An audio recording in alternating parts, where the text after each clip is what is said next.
አሳይሃለሁ አሁን ላይ ግን ብር መስራት በቃ ብር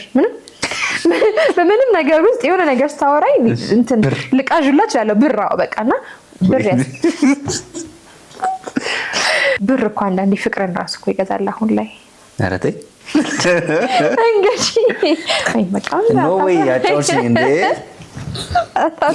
ፍቅሩ ይመጣል ነው ብሩ ካለ ብዙ ጊዜ ሰዎች ላለው ሰው ያሸረግዳሉ አይደለም ያው ዓለማዊ እንትን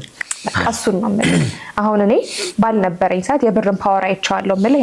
ያንን ነው በጣም በቸገረኝ ሰዓት የካርድ ሞሚያ ባጣው ሰዓት ለበዓል እንጀራ መግዣ አጥቼ በጣም በሬን ዘግቼ በማለቅስበት ሰዓት ማንንም ሰው ልጄ ነሽ እኮ እህቴ ከዝኔ ሊንዳ ብሎ የመጣ ሰው የለም አሁን ላይ ነገሮች ተስተካክለው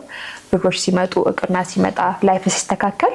ሰው አጉል ፍቅር ያሳያል ገንዘብ መፈለግን ያመጣል እኔ ሰው አጥቼ ያቺ በሰው ጦት ምክንያት በሰው ፍቅር ምክንያት ስንት ራሴ ላጠፋ ያሰብኩትኝ ሴት አሁን አጓጉል ፍቅር ታያለክ ያው ፌክ እንደሆነ ይገባሃል ሰክሰስክ ያመጣው ብሩ ያመጣው አይነት እንደሆነ ነው የምታስበው እና በዛ መካከል ደግሞ ጥሩ ሰዎችም አሉ to be honest የማይካደው ማለት ነው ሁሉንም ጀነራላይዝ ያደረኩኝ ሳይሆን በዛ መካከል ደግሞ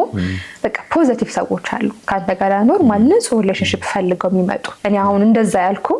ብር ፍቅርን ይገዛል ያልኩ ያን ይዞር ብሎ ማያይ ሰው አሁን ላይ ሲሳካለ ምናምን ዘመዴ ኮናት ከኔ ጋር አብረን ተምረናል ጓደኛዬ ኮናት ልጄ ኮናት የሚባለው ነገር ምንድነው ገንዘቡ ያመጣው አጉል ፍቅር ነው ሶ አንቺ በዙሪያሽ ያሉ ሰዎች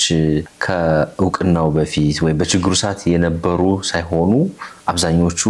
አሁን ከእውቅናው ከስኬቱ በኋላ የመጡ ናቸው